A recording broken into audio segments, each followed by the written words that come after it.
Fala pessoal, vamos fazer um recap do dia de hoje com um pouco mais de ênfase para poucas entradas aí, poucos setups e gerenciamento dessas operações. Então vamos só lembrar uma coisa rapidinho, acho que dá para ver aqui, vamos só de 5 minutos. Tá, a gente tinha um ciclo, esse aqui, e aí vamos lembrar os ciclos do mercado, né? Quando a gente tem esses impulsos que já não estão mais tão fortes, né? E aí eles têm correções profundas, mas ainda assim o mercado está caindo, fazendo máximas e mínimas majoritárias mais baixas, a gente opera de uma determinada maneira.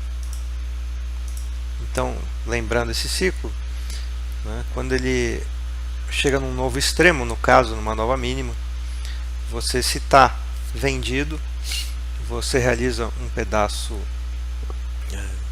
das operações e opcionalmente você pode operar contra o movimento, buscando se apropriar de um pedaço dessas correções profundas, e aí você tenta geralmente um scalp em relação ao tamanho da perna, né, que como tudo isso aqui é muito grande, um scalp aqui é um swingão desse, tá?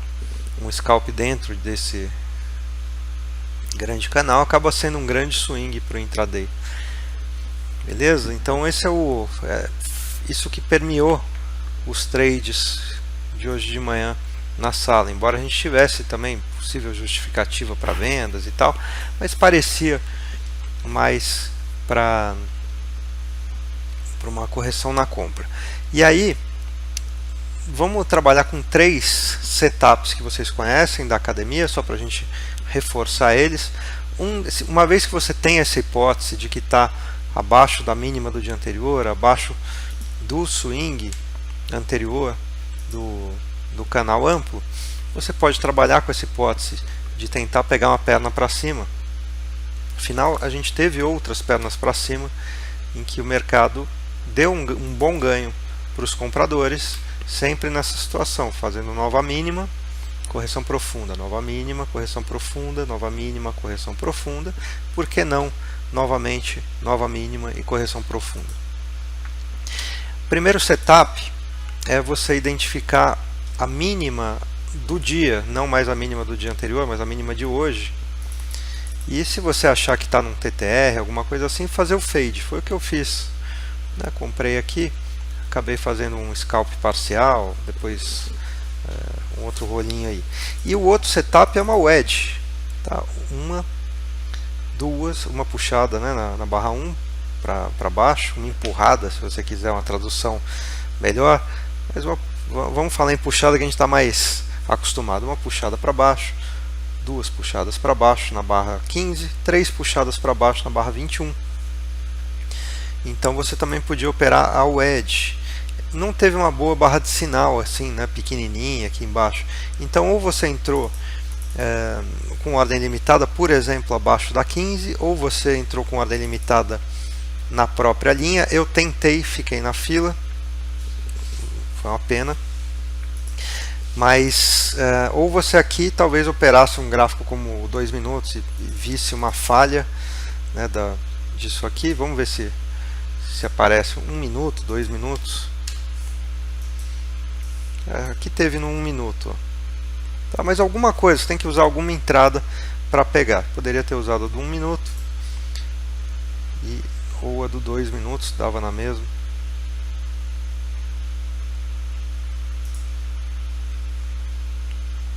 Tá, uma reversão de 2 barras e tal. Geralmente eu não gosto de pegar reversão nesses tempos gráficos mais baixos, só quando está realmente muito claro, quando o suporte é muito bom, nesse caso era, e aí a barra muito boa. Eu não usei esse artifício, tá?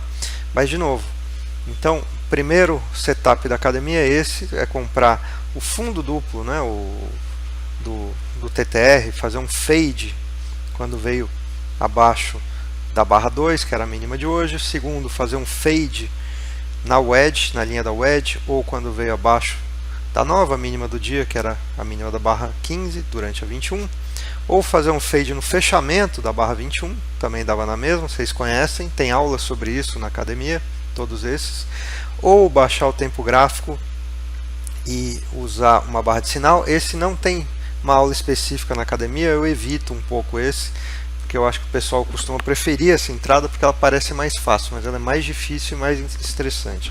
Então, por enquanto, não vou fazer aula disso, mas eu falo de vez em quando nas nossas aulas ao vivo. E o outro setup que você poderia usar é o rompimento do range de abertura. Você pegar o range, pode ser o inicial aqui, barra 1 com barra 2, ou barra máxima da 1 com a mínima da 21 também, podia ser. Esperar uma barra totalmente fora, ou 60% fora, alguma coisa que pareça tendência. Eu acho que a partir da barra 24 já dava, e aí você buscar alguma daquelas entradas, ou fade da barra 25, ou tentar comprar o toque do ponto de rompimento. Você vai ali pilotando, ou comprar abaixo da 27, boa entrada também, ou comprar, eu acho que a 30 estava difícil, ou comprar o toque da média móvel, ou comprar fechamento da 32, ou comprar a 36 também já não estava legal, né? Porque já estava muito próximo, já tinha batido aqui. Mas alguma dessas coisas para operar o range de abertura. Então, de novo, no range de abertura você podia ter entrado, eu acho o fechamento da 24 não muito boa, eu acho que aqui ficou always in long, confirmou o rompimento, mas você precisava achar a entrada. Então, uma entrada possível, fechamento ou abaixo da 25, fechamento ou acima da 26, quando veio abaixo da 27 também, quando tocou a média móvel também. Se você ficasse comprando no ponto de rompimento ia ficar na fila. E outra entrada possível era você pegar o tamanho da perna, eu pegaria 22, que é a perna de rompimento, e aí você operar um terço, por exemplo, de correção e buscar enfim, e buscar isso aí. Tá? Você teria conseguido, inclusive, se tivesse levado para um swing, você teria conseguido 3 para 1, né, se eu não me engano. Não, mais. Peraí, tem uma coisa errada aqui na minha continha. Bom, enfim, não vou perder muito tempo com isso. Comprou num terço e ia conseguir levar um terço, 1 para 1. Depende de onde tivesse o stop, você conseguiu um 3 para 1 nesse trade aí. Se o seu stop tivesse, por exemplo, aqui em 2 terços, mas aí fica para outro cenário. Vamos falar um pouco de gerenciamento. Eu tirei parcial, né, com 400 pontos. Isso me deu tranquilidade, eu poderia ter levado esse trade, eu acabei depois saindo durante a 23 com parcial e tal, e aí aqui é outra história. Aí aqui é outro trade. Dos trades daqui em diante, eu acho que um stop padrão razoável aí seria uma boa tentativa, né? Se você quer um stop técnico, aí só abaixo da 22, mas como a 22 era um ponto de compra, eu acho que ia ter que usar um stop muito comprido. Por isso eu prefiro stop padrão e, se estopado, operar de novo. Então, por exemplo, uma entrada possível, comprar a mínima da 27 e usar, digamos, eu estava hoje usando 400 pontos, tá, de stop padrão. Poderia ser 400, poderia ser 200, poderia ser 300, tudo estava dando certo hoje.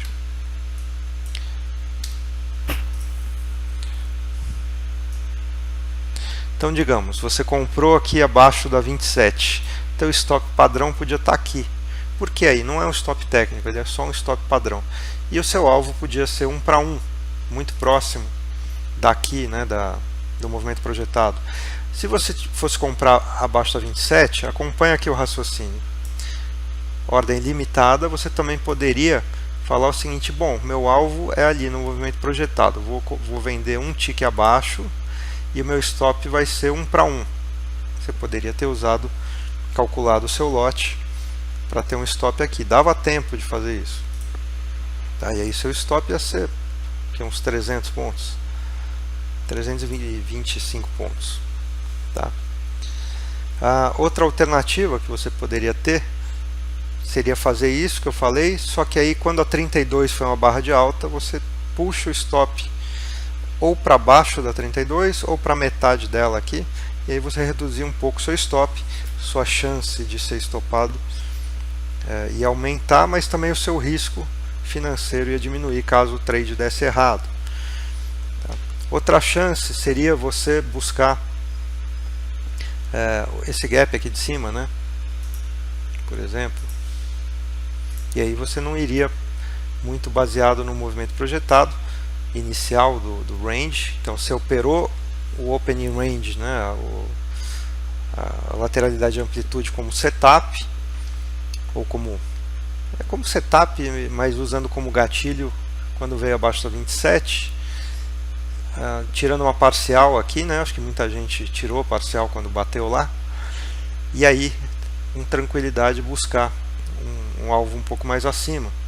Também daria, seria uma boa maneira aí de você gerenciar, tá bom? Eu usei como exemplo aqui a mínima da 27, mas podia ser qualquer uma daquelas entradas que eu falei, comprando um terço com ordem limitada, comprando toque da média, comprando acima da 26, aí você só adapta, tá bom? E aí para um swing, uma vez que fez nova máxima na 29, aí você traz para baixo da 32 ou para metade dela. Para um scalp, assim que fechou a 32, você já sobe o stop. Para um swing, você espera fazer a nova máxima acima da 29. Mas nesse caso, os dois iam se completar ali.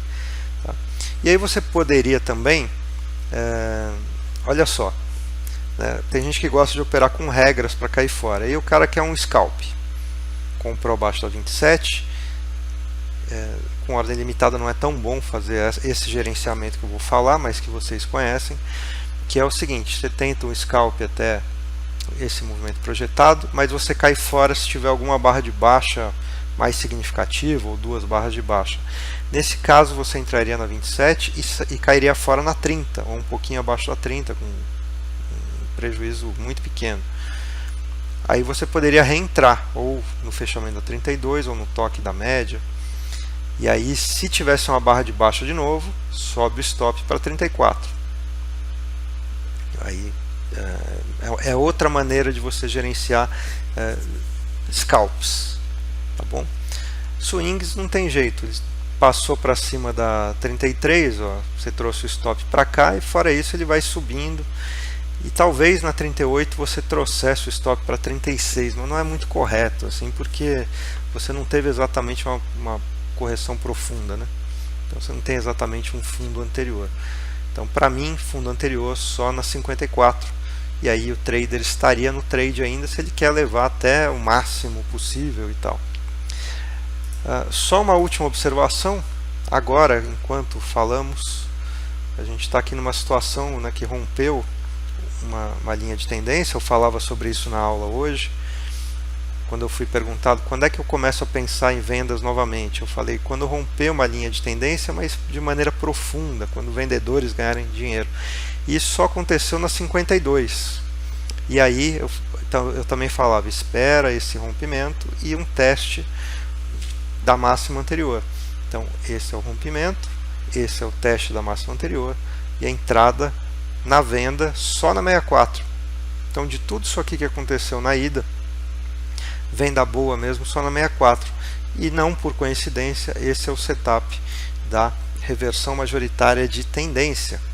Bom, então repara, se você estava na aula de manhã ou se assistiu a gravação, repara, lembra disso aqui que eu falei enquanto estava acontecendo, ou então vai lá e dá uma olhada. Não sei se foi na 33, se foi acho que foi na 26 que surgiu a pergunta, tá? E aí só aconteceu horas depois o setup, só na 64, beleza? Então se foi na 26, a entrada na venda foi só 3 horas e 15 depois, tá bom? E é assim que o mercado funciona, tem que ter paciência, beleza, pessoal? Isso aí, abração.